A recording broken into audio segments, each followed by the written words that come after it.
Ya lo decía al comienzo del culto que veníamos de dos semanas en las que habíamos hecho una parada con Oseas.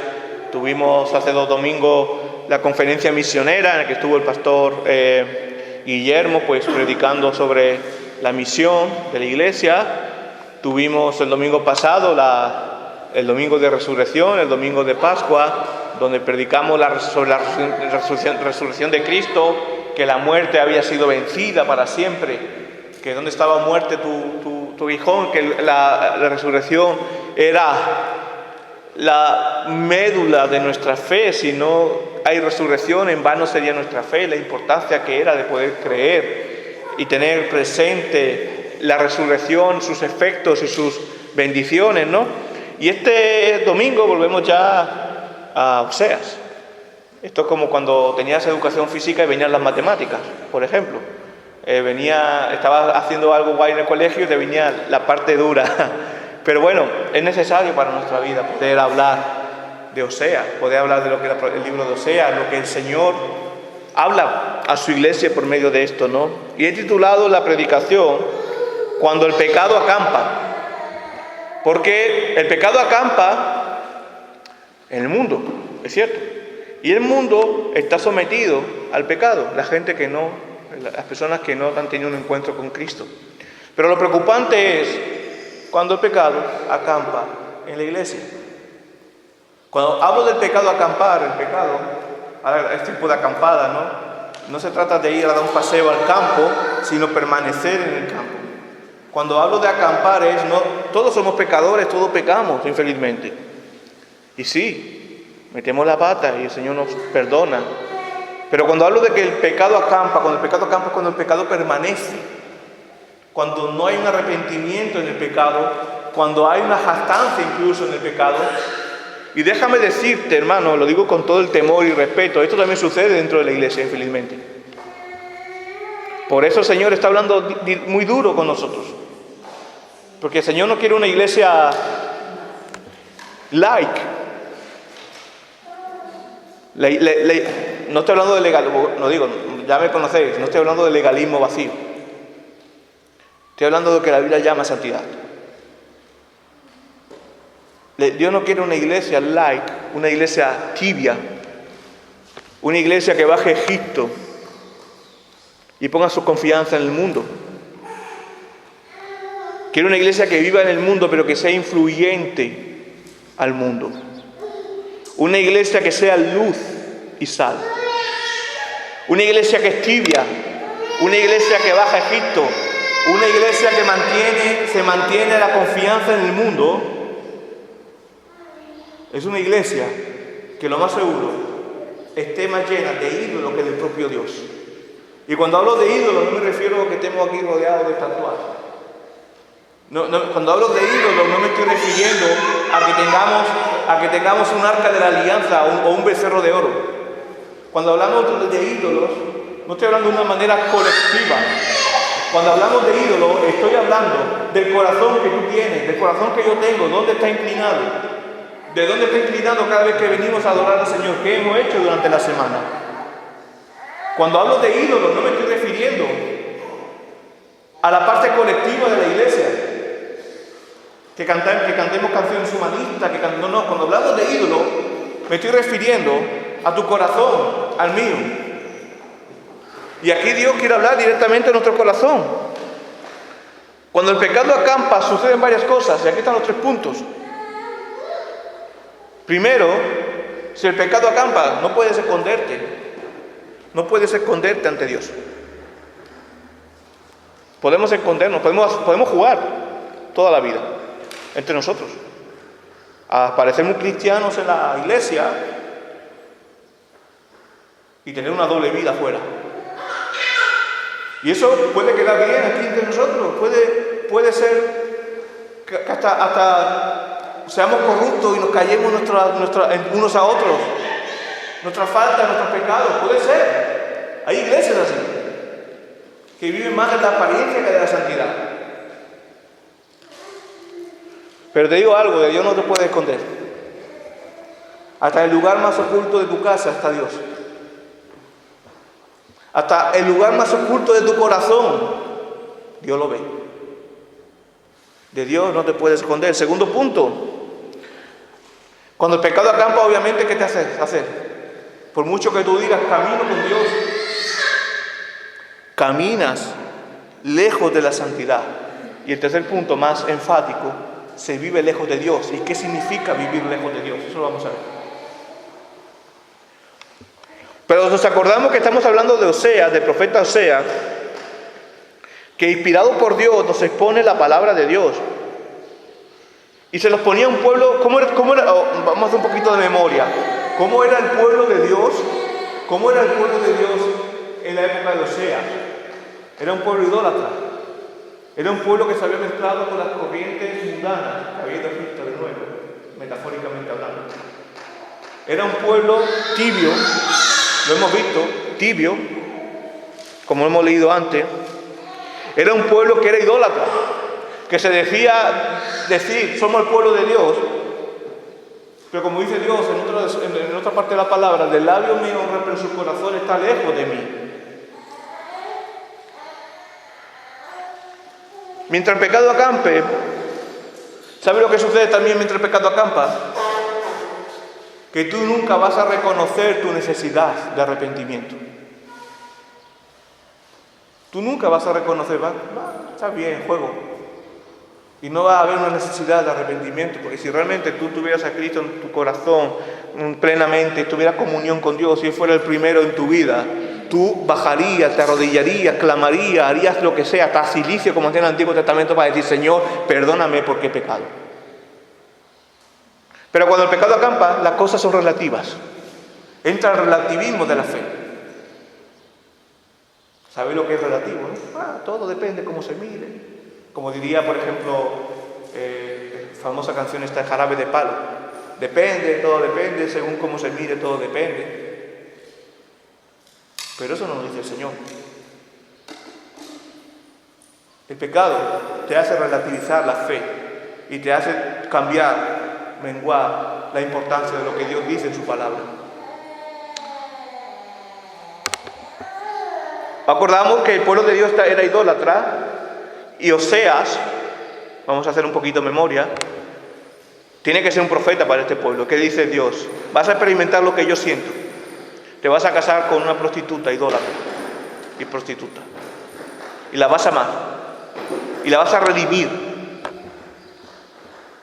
La prostituta se arrepiente y va con Oseas también. El Señor nos llama de la idolatría para tener ese amor con Él. Pero te digo una cosa, cuando el pecado acampa puedes estar engañándote a ti mismo, pero Dios quiere un pueblo santo. Dios quiere un pueblo santo. Y primeramente, ¿qué es ser santo? Ser santo no es tener una coronita en la cabeza. Ser santo no es estar en un altar. Ser santo no se hace por obras. Ser santo es la condición que te ha hecho Dios en tu vida. Santo significa apartado. Dios te ha apartado del mundo, del poder del mundo, de la influencia del mundo. No, vives en el mundo, pero no vives como el mundo. Te ha apartado de los ídolos. Te ha apartado para adoración suya a Él. Es como que se casa. Te ha apartado para que vivas una relación íntima con Él. Te ha apartado para que solo se arrodille tus pies, tus piernas, tus rodillas ante Él, para que solo te inclines ante Él.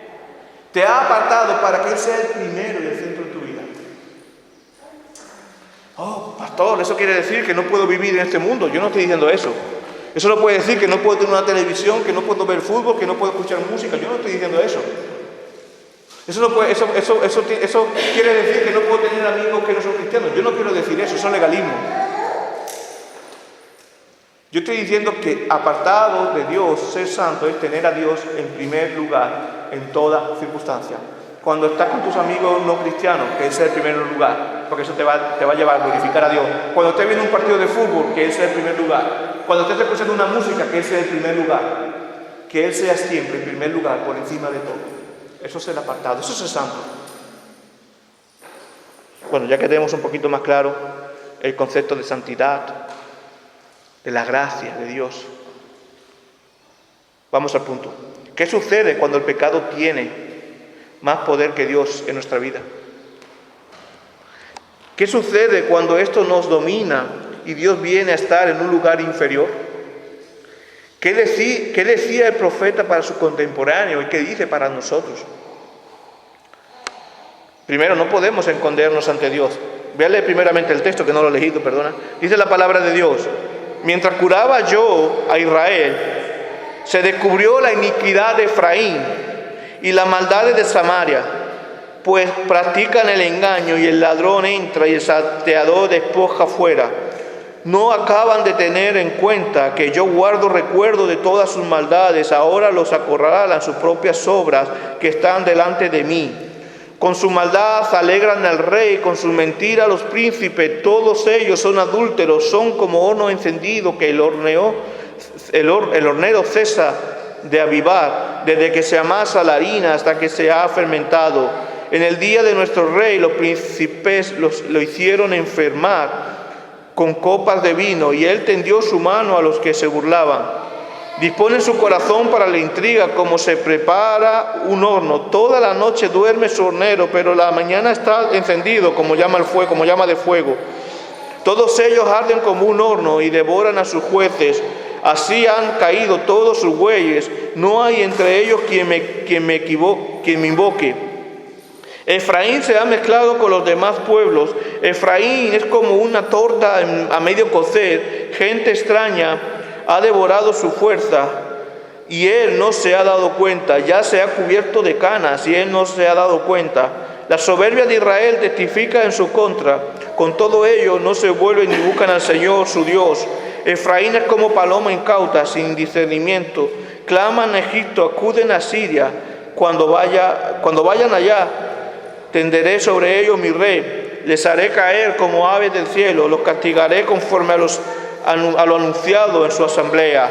Ay de ellos, porque se apartaron de mí. Destrucción vendrá sobre ellos, porque contra mí se rebelaron. Yo los redimiría, pero ellos hablan mentiras contra mí. No clamaron a mí de corazón cuando se lamentaban sobre sus hechos. Por trigo y mosto se congregaron y se han rebelado contra mí. Aunque yo les enseñé y fortalecí sus brazos, traman el mal contra mí. Volvieron, pero no al Altísimo. Fueron como arco que hierra el tiro. Sus príncipes cayeron a espada por la soberbia de su lengua. Estos serán motivo de burla en la tierra de Egipto. Oremos. Señor, te damos gracias por tu palabra. Y ayúdanos, Señor, a poder comprender, Señor, que nuestro corazón se abra a ti, Señor. Gracias, te pedimos en el nombre de Jesús. Amén. Con los primeros versículos nos damos cuenta de algo, que de Dios no podemos escondernos. ¿Y qué dice? Dios conoce el corazón. Y esto es algo que nosotros venimos hablando varias semanas. Yo cuando digo, Señor, Dios conoce mi corazón, tiemblo. Porque Dios conoce todo lo que hay en nuestro interior. Y no podemos escondernos. Hermano, Dios no puede ser burlado. Él conoce nuestro corazón. Él va y Él ve cuando hay un verdadero arrepentimiento.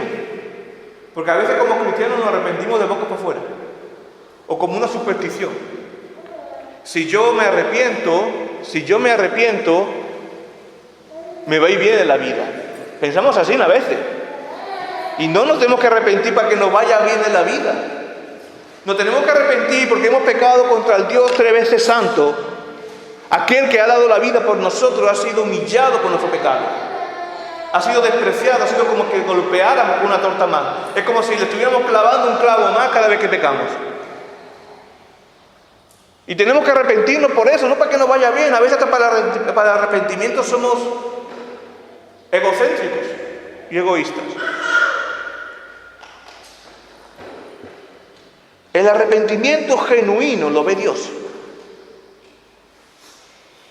Y Dios estaba hablando muy seriamente al que se llamaba pueblo de Dios, que era el reino del norte, que estaba alejado de Dios, estaba adorando a falsos dioses. Y hermanos, si tú estás escuchando esta palabra, Él quiere sanar a todos. La rebeldía natural del ser humano es el que hace sacar a flote la iniquidad del pecado. Fíjate lo que dicen los primeros versículos. Mientras yo curaba a Israel, se descubrió la iniquidad de Efraín. Israel y Efraín eran los reinos del norte. Y la maldad de Samaria, reino del norte. Pues practican el engaño ante Dios. Y fíjate lo que dice el versículo 2. No acaban de tener en cuenta que yo guardo recuerdo de todas sus maldades y ahora los acorralan sus propias obras que están delante de mí. Sin arrepentimiento genuino, hermanos, igual que la misericordia de Dios es nueva cada día, sin un arrepentimiento genuino y real, y esto es serio, Él tiene presente cada pecado de nuestra vida. Y se acordará de Él en el juicio final.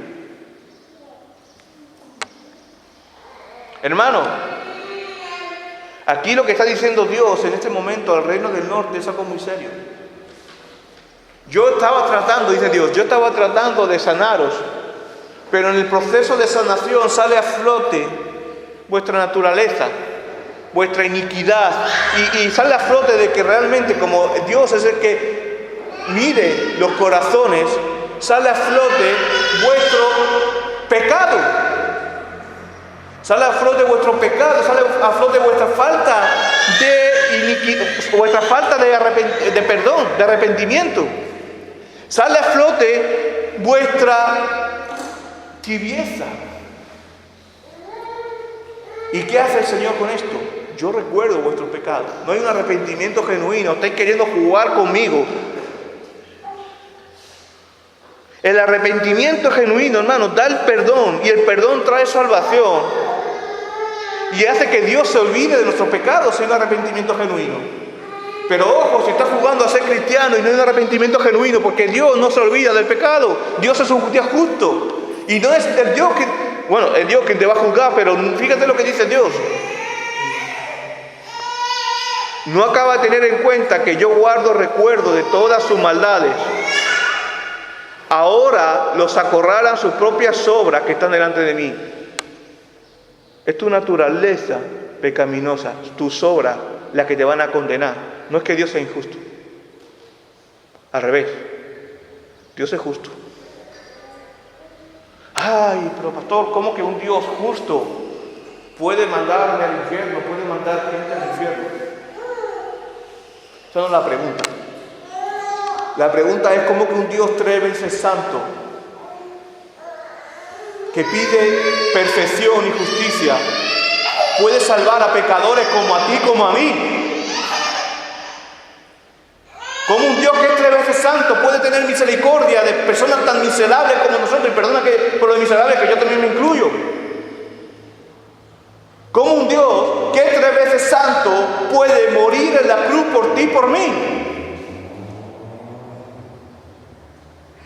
Esa es la verdadera pregunta que nos tenemos que hacer, dejar de cuestionar a Dios. Cuando somos nosotros los primeros que nos vamos a Egipto, a las confianzas de este mundo, y nos olvidamos de Dios. Dios quiere una iglesia santa.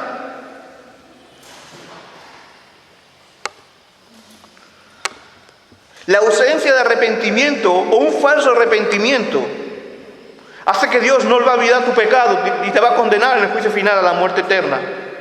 Hermano, más claro, amigo, hermano, más claro no se puede decir. Yo hace un tiempo que entendí el valor de la predicación y entendí el valor de lo que el Señor me estaba llamando. Y me dio igual, lo siento, no quiero que te enfades. Pero Dios me dijo, no tienes que tener pelo en la lengua para hablar del Evangelio. Porque estás hablando cosas eternas. Y si no hay un arrepentimiento genuino, te vas al infierno. Más claro no se puede decir. Hermanos, amigos, esto no es un juego. Aquí no estamos jugando a las casitas ni a las cocinitas, ni un partido de fútbol entre amigos. Esto no es un juego. Y aunque parezca divertido, habrá un juicio. Venir a la iglesia a veces parece divertido. cantar canciones, qué bonito. Pasar tiempo juntos, muy divertido, me gusta pasar tiempo con vosotros. Comer juntos, divertido. Pero no se trata de eso, eso es consecuencia de la comunión. Aunque parezca algo divertido, si no hay un arrepentimiento genuino, habrá juicio. Fíjate cómo sigue el versículo 3. Con su maldad alegran al rey, con su mentira a los príncipes. Bueno, está hablando a gente que está lejos de Dios, sí, pero está hablando a gente que está lejos de Dios, que se hacía pasar por pueblo de Dios. Y los llama adúlteros en el versículo 4. Los llama tibio, que torta a medio hornear.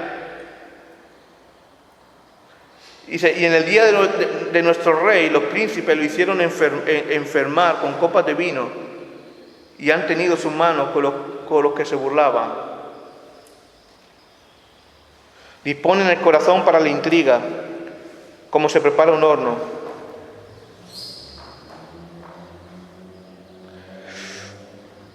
Así han caído todos sus reyes, no hay entre ellos quien me invoque. Llega un momento que si un corazón, por mucho que nos llamemos cristianos, si un corazón está tan alejado de Dios, tan lleno de buscar la apariencia, el ser agradable a las corrientes de este mundo, si esto entra en la iglesia deja de ser iglesia. Y lo hemos visto, y lo vemos. Cuando se deja de tener en cuenta la palabra de Dios como la verdad absoluta, como la verdad, la autoridad de Dios, vienen asuntos complicados. Empieza a entrar el mundo en la iglesia. Hay iglesias que ya distorsionan la imagen de la familia, casando hasta pastores, siendo LGTBI, bautizando LGTBI. Y no porque que Dios tenga misericordia de todo, para mí es un pecado más, como todos. No tenemos que enclausar el pecado. Y cualquier persona, y lo digo muchas veces, cualquier persona que venga, yo le voy a predicar el evangelio, cualquier persona de LGTBI que venga. ¿Sabes cuál es el problema? El problema es cuando se tergiversa, se acomoda la palabra de Dios. El problema es cuando el pecado deja de llamarse pecado. Hablamos de la relatividad de las cosas. Todo es relativo. Eso sucede cuando la palabra deja de estar en el centro de la iglesia. Y cuando nos volvemos corazones idólatras. Y hermanos, hoy podemos ver mucha algarabía. Hoy podemos ver mucha algarabía en este mundo. Podemos ver muchos entretenimientos vacíos. Y vemos a la gente que no es cristiana, incluso que se lo pasa bien, que se ríe. Y es bueno ser feliz.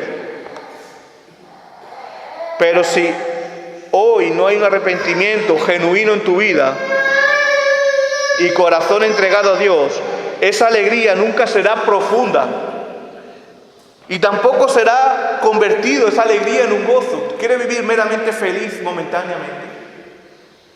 El mundo te ofrece muchas cosas para ser feliz a ratitos. Y vas a reír, vas a reír, y cagar, al día siguiente te vas a sentir hecho una mierda con todas las palabras, no has escapado. Pero más literal no puede ser. Quieres vivir con gozo, con paz, aunque el mundo se caiga a pedazos. Arrepiéntete genuinamente. Vive genuinamente con el Señor.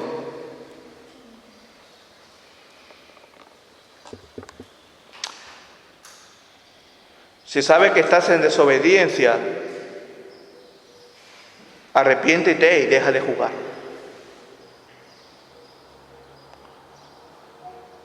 Claro, dice también el versículo 3, con su maldad alegran al rey, con sus mentiras a los príncipes. Pues claro, pues el mundo, las corrientes sociales y las autoridades mundanas te dirán que todo lo que hace está bien, que es lo bueno, que es lo moderno, que hacer lo que Dios ordena en su palabra es de carcas, es de anticuados, es de retrógrados.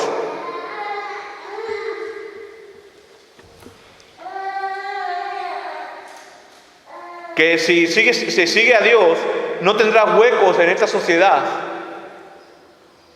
Bueno, ¿quiere buscar hueco en la sociedad sin seguir a Dios? Camina, que vas a tener un hueco muy grande en el infierno.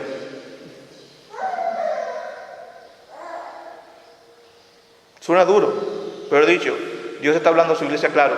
Quiero una iglesia santa. Pero Dios dice, créeme, obedece y te daré gracia a las naciones. No tienes que ganarte el favor de nadie, ni siquiera el de Dios, porque Dios te lo da gratis. Nunca desobedezcas a Dios para obedecer a otro agente. Nunca desobedezcas a Dios en base a tus placeres. Puede que suene duro lo que te voy a decir, pero Dios está hablando, y si haces esto, estarás convirtiéndote en lo que era el pueblo de Israel, en la prostitución idolátrica. ¿Y qué dice Dios de ellos? Todos ellos arden como un horno y devoran a sus jueces. Así han caído todos sus reyes. No hay entre ellos quien me invoque. Tú puedes venir a la iglesia, invocar a Dios en la iglesia, pero estás invocando a Dios en tu lugar, en tu casa, en tu hogar. ¿No estás poniendo todo presente delante de Dios? Porque la prostitución idolátrica, que son aquellos que tienen muchos ídolos, ven a Dios como un ídolo más, una superstición más, para que a mí me hagan las cosas bien. Y eso no es ser cristiano. ¿Cómo tienes? Adoras a Dios en tu casa, vives tiempo con Dios, ora. La reunión de oración es importante, hermano. Y no se lo digo en esta iglesia local, lo digo en la iglesia universal. Estamos hablando de oración también. La oración es el reflejo de que si la iglesia ora o no ora en su casa, si tiene en serio la oración. Y si una iglesia no tiene en serio la oración, es porque seguramente en su corazón habiten más ídolos a lo que alejarse.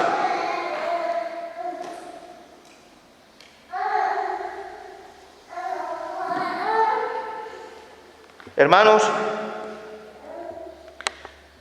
cuando acampa el pecado, estas son las consecuencias. Se camina lejos de la santidad. Empieza el versículo 8. Efraín se ha mezclado con los demás pueblos. Efraín es como una torta medio cocer. Hablamos de tibieza, hablábamos de ir a Egipto, al mundo.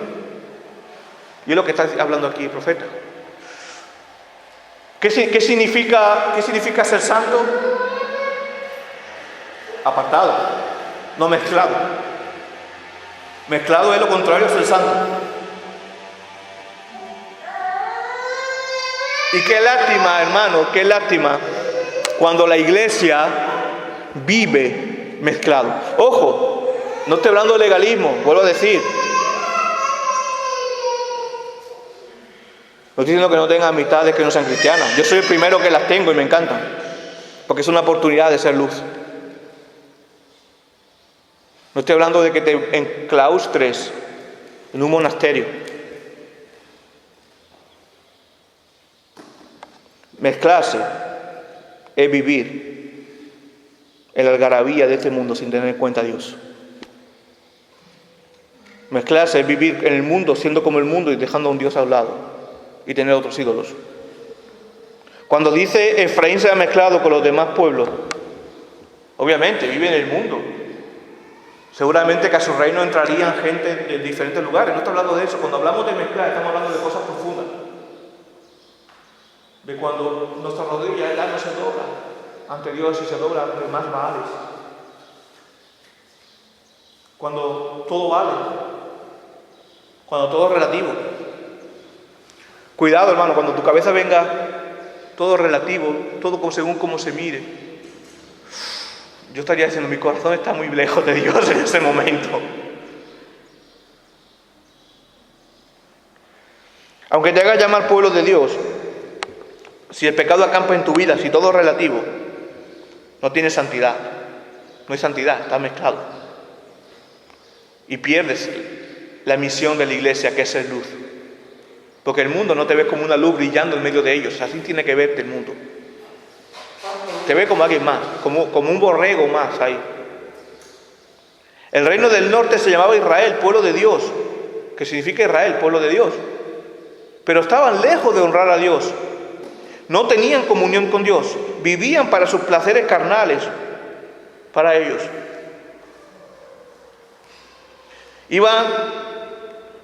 Efraín se ha mezclado con los demás pueblos, dice. Y hemos leído hace poco. Escribe al ángel de la iglesia, el amén, el testigo y fiel, verdadero, el príncipe de la creación de Dios, dice: yo conozco tus obras. Sé que ni eres frío ni caliente. Ojalá fuera frío o caliente, pero como eres tibio, no frío ni caliente, te vomitaré de mi boca.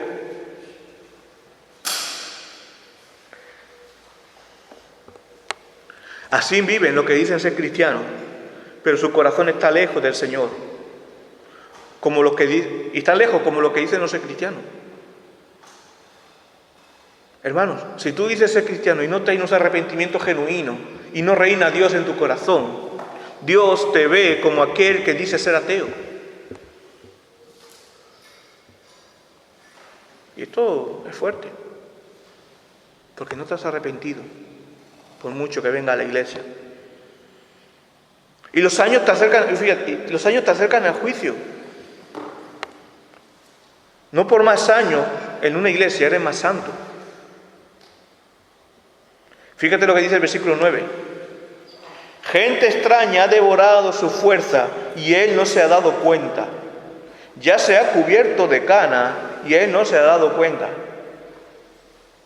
A veces decimos, y yo respeto mucho a las personas mayores, porque saben mucho de la vida. Pero con el Evangelio con el Evangelio no vale saber de la vida. Con el arrepentimiento no vale saber de la vida. Con el arrepentimiento, con la comunión con Dios, vale el arrepentimiento. ¿Y cómo vale el arrepentimiento? Diciendo: Señor, por muchas canas que yo tenga, por muchos años, yo te necesito. No puedo vivir sin ti. Quiero que tú seas el primero en mi vida. Quiero que tú lleves el timón de mi barca. Por mucho que yo haya tenido apariencia, por mucho que yo haya tenido experiencia en la vida, no tengo nada de sabiduría si no es a tu lado. Y me quiero arrodillar solamente a ti. Eso es ser cristiano.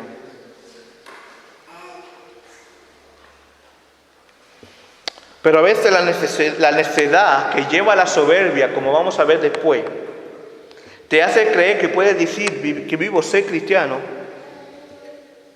y pecar sin que te duela.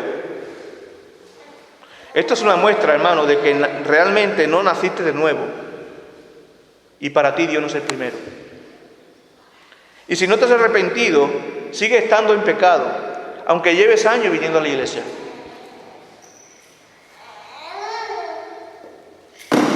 Y aunque ya estés mayor, aunque haya pasado, incluso aunque haya sido bautizado, aunque haya pasado por las aguas, aunque Dios diga: Dios conoce mi corazón, no me juzgue, tranquilo, nadie te va a juzgar, pero Dios lo hará, y eso es peor.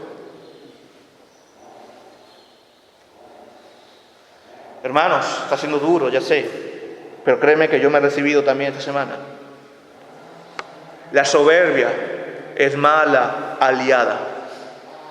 Y tu volante que te llevará a la falta de discernimiento, y esta falta de discernimiento te llevará al juicio, y el juicio al infierno si no hay arrepentimiento. Ay, que no quiero predicar del infierno ni el pecado, que eso pero que eso es el consejo de Dios. No podemos hablar solamente de la gracia y del amor y no hablar de las consecuencias del pecado.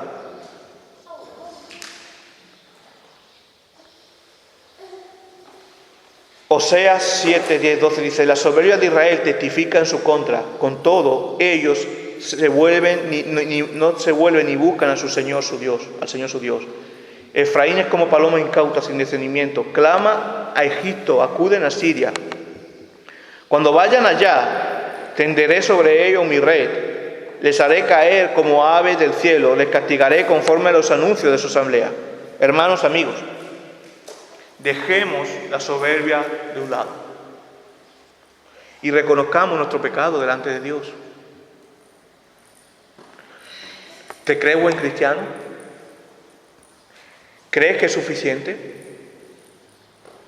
¿Crees que por venir a la iglesia cada domingo es suficiente? ¿Crees que tu fe es suficiente? Entonces ahí cuando debes mirar tu corazón y soltar toda la soberbia. Si crees que eres un buen cristiano. Yo no lo creo. Cuando miro a Dios, cuando miro el sacrificio de Cristo, cuando miro el reflejo de Cristo, yo me siento el más indigno, como diría Pablo, de todos. Indigno de ser cristiano, indigno de ser llamado pastor, indigno de estar parado aquí. Porque la gracia de Dios, el amor de Dios, porque Dios es muy grande. Necesitamos reconocer que necesitamos más de Dios. Si tú crees que Dios es suficiente, si no te hace falta orar más, si no te hace falta reunirte más, si no te hace falta nada más, si tú puedes vivir tu fe, es cuando ahí debes de decir, mi soberbia es más grande que Dios para mí. Y la soberbia es una mala aliada.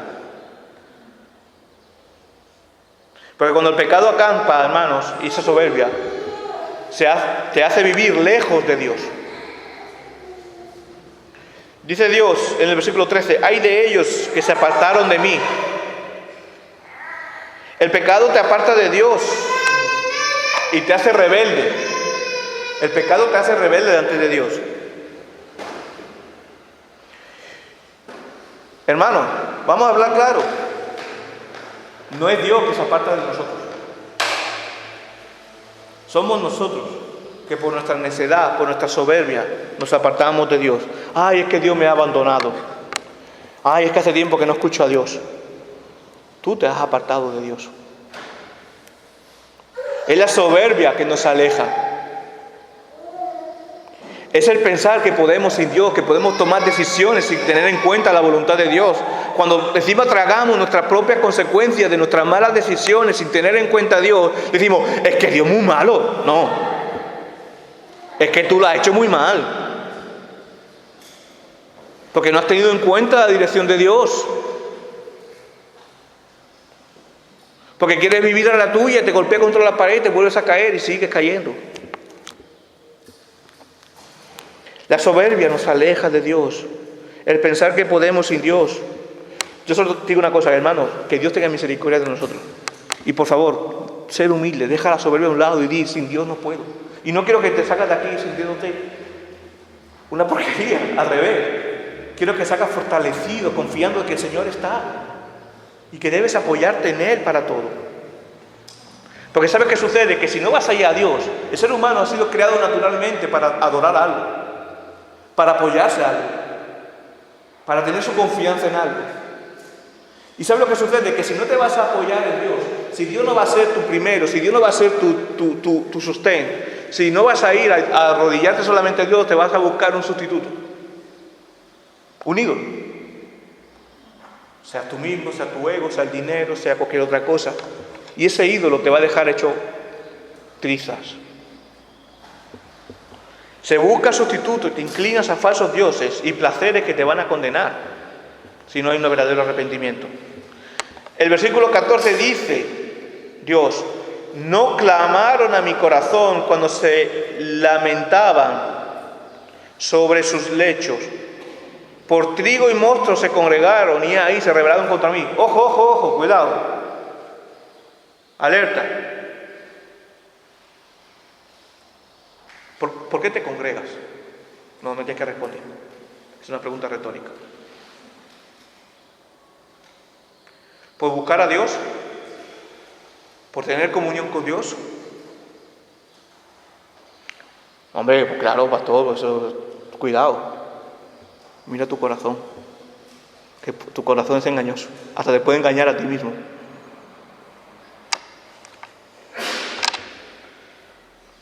En tu casa, ¿clamas a Dios?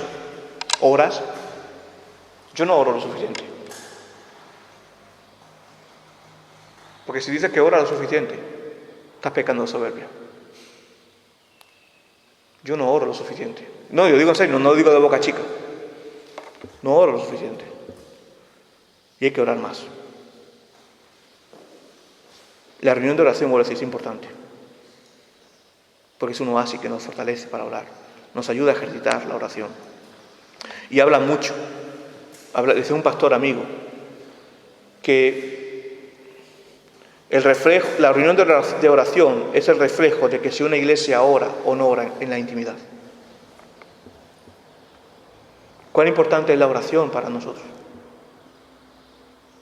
Y ahí es la pregunta, vuelvo a decir, no me estoy saliendo del tema, estoy hablando de lo mismo. ¿Clamas a Dios en tu lecho? ¿Clamas a Dios en tu intimidad con Dios? ¿O buscas la manera de hacerlo a tu manera porque tú puedes? Porque eres un campeón, una campeona.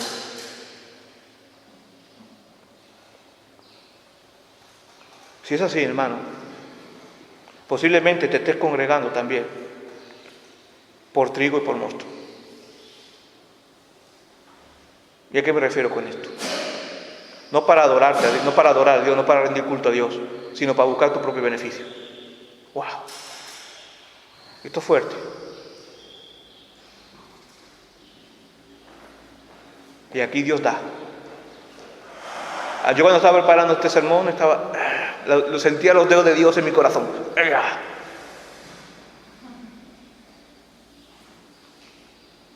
¿Por qué nos congregamos? Fíjate lo que dice el Señor. Aunque yo les enseñé y fortalecí sus brazos, aún así traman en contra de mí.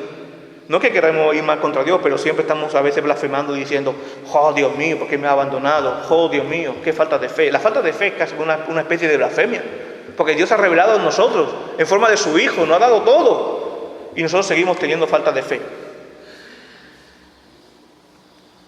Dice el Señor, acordado que hubo un conato de arrepentimiento del pueblo de Israel, y dice el Señor, volvieron, pero no volvieron al Altísimo, no volvieron al Señor,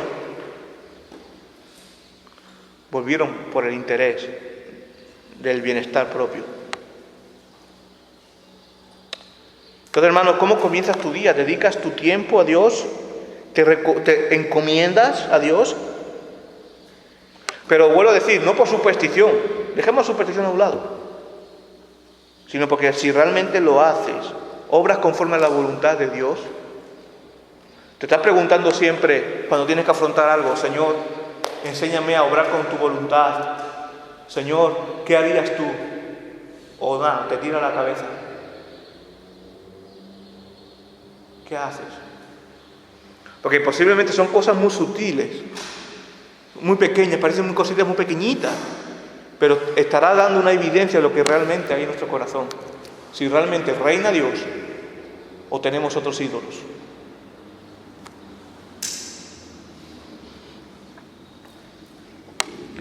El pecado es así. El pecado te hace dominar, te hace mirar a los falsos dioses, a tu comodidad, al dinero, por encima del dador. Y esto te hace mover en contra de Dios. Tu corazón está lejos. Sin embargo, hay una buena noticia. No va a ser todo malo. No va a ser todo malo. Porque si no, vaya tela. Yo me iría de aquí fatal. Hay una buena noticia, debes escucharla hoy. A lo mejor te has sentido ahora mismo la peor persona. Y si te has sentido así, wow, gloria a Dios, porque ese era el objetivo, no mío, sino de Dios. La buena noticia es Dios quiere redimirte. Dios quiere que camines como su Hijo, lejos del poder del pecado. Fíjate lo que dice el versículo 13, la parte final, la segunda parte del 13. A pesar de todo eso, ¿qué dice Dios? Yo lo redimiría. Por ello, pero a ellos hablan mentira contra mí. Pero ¿qué dice? A pesar de que ellos hablan mentira contra mí, de que a veces somos bastante odiosos contra Dios, de que somos hipócritas, de que somos pecadores, yo lo redimiría. Y aquí Dios está hablando de un condicional, pero un condicional futuro, porque si no redime a su pueblo, como vamos a ver en las promesas finales de este libro. Este libro es duro, pero quien lo ha leído sabe que espera un gran final. Que el final es maravilloso. Hay que aguantar, como este mundo. Es duro, pero el final de esta vida es maravilloso. Puede caminar de muchas maneras hoy. ¿Sabes lo que te digo? Puede que estés lejos de Dios hoy. Puede que sientas que Dios te habló duro hoy. Pero Dios quiere que escuche esto hoy, aquí, en este momento. Porque quiere redimirte. porque te ama, porque quiere que mires a la cruz del Calvario. Aquel Salvador que murió por nosotros para que pueda ser perdonado y redimido hoy. Y ya yo te digo, hermano, entendamos ese valor. Mira el precio de ese sacrificio que hace poco conmemorábamos. Mira el amor de Cristo. Y si lo entiendes, Él cambiará tu condición. Él cambia tu condición. Hermano, si sientes que te has enfriado, es ahora el momento. Es el momento de ver ese amor de Dios a tu vida. De ver que Él quiere colmarte de su amor. Porque Él quiso redimirte y te ha redimido. Mira al Señor. Entiende este sacrificio. Y hermano, que su poder rompa el pecado en tu vida. Que su poder rompa el poder del pecado en tu vida. Que rompa aquellas cadenas con las que luchas. Que sea Dios quien reina en tu corazón, quien acampa en tu vida. Conságrate a Él. No vayas a Egipto, no vayas al mundo a buscar la confianza, a vivir confiado con las cosas de este mundo. Fíjate cómo está el mundo. Ahí cada vez vienen crisis, eso pasa siempre en la historia. Guerras, muerte, destrucción. Hasta dicen que una eclipse solar mañana. Todo pasa. Pasará el eclipse mañana y vendrá otra historia. Todo pasa, pero Dios es eterno. Y hay una eternidad que nos aguarda. Si Dios está hablando en tu corazón, puedes decir: Señor, yo quiero estar en la eternidad contigo. No quiero una eternidad lejos de ti. No quiero una eternidad en el infierno. Quiero llenarme de ti. Y para esto, hermano, necesitamos un arrepentimiento genuino y vivir vidas consagradas a Él. Mira el precio que pagó Cristo por ti. Deja de poner la confianza, que Él sea el primero. Y por favor, una iglesia santa es una iglesia que ora. Es una iglesia que ora sin cesar, que está siempre pendiente con el wifi de la oración encendido. Siempre. Orar sin cesar e ir por la calle y ver algo y orar por esa persona. No tienes que pararte y decir: Señor, te he pedido. No. Yo muchas veces caminando veo algo, Señor, digo: Señor, bendice a esta persona. Eso estás orando. Orar sin cesar de eso. Después tengo mis momentos también. Podemos tener otros momentos de intimidad donde ya te arrodillas, te tumbas, te pones de pie, haz lo que quieras y oras a Dios. Te encierras en ese momento. Es necesario. Es necesario la oración familiar. Si quieres que tu hogar crezca como un hogar sólido cristiano en medio de este mundo, ora al Señor. No dejes la oración familiar, la meditación, los catecismos. Medita en la palabra. Ora cada día con tu familia. Saca un tiempo. No, es que estoy muy liado. No, excusas. El ídolo de tu corazón, entonces, es el tiempo, no es Dios. Ora al Señor. La reunión de oración. Ora. Necesitas orar con tus hermanos, pero no prive a tus hermanos de tu oración tampoco. El no estar en una reunión, hombre, otra cosa es que estés trabajando, que estés estudiando, otra cosa. Pero el no acudir a una reunión de oración, y aquí lo ponemos fácil porque hasta puede ser telemático, es ser egoísta, porque no estás orando con tus hermanos y no estás poniéndote en manos de tus hermanos en la oración. Hermanos, Iglesia Santa, yo por lo menos quiero ir al Señor, que también necesito mucho del Señor, pero quiero ir al Señor y por lo menos cuando me pida responsabilidades como pastor, no quiero que el Señor me diga: no dijiste esto, esto y esto. Y el Señor quiere una iglesia santa. Inclínate al Señor, que el Señor bendiga bendiga su palabra, bendiga tu corazón y te dé sabiduría, porque tienes que ser luz. Por eso te ha llamado el Señor. Oremos. Señor, te damos gracias por tu misericordia. Te damos gracias, Señor, por tu amor. Te damos gracias por tu palabra, Señor, que aunque es duro, Señor, pero tú nos hablas. Y tú, Señor, estás cerca siempre, estás presto a escuchar nuestra oración, a escuchar nuestra adoración, Señor. Y que seas tú el primero en nuestra vida, Señor, siempre. Que no pasen los días en blanco sin que te busquemos, Señor. Que no pasen los días en blanco sin que oremos. Que no dejemos pasar la comunión con los hermanos en la reunión de oración, en los cultos cada domingo, Señor. Porque esto es nuestro alimento también. Pero, Señor, sobre todo lo queremos hacer porque te queremos dar la gloria y la honra a ti, Señor. No queremos hacerlo por la superstición o por el beneficio propio, Señor, sino para tu gloria. Aunque sabemos también que como eres infinito en amor, tú nos bendices de igual modo, Señor. Señor, y que cuando pasen los días en este mundo, Señor, y vayamos llegando al final de nuestros días, podamos vivir con una fe más confiada de que tú nos esperas, de que tú nos guardas, Señor. Señor, que no nos arrodillemos ante este mundo ni ante otros dioses, sino que seas tú el único merecedor de nuestra postración, de nuestra adoración, Señor. Gracias, Señor, y bendice a cada uno de nosotros que estamos aquí, Señor. Gracias te pedimos, en el nombre de Jesucristo. Amén.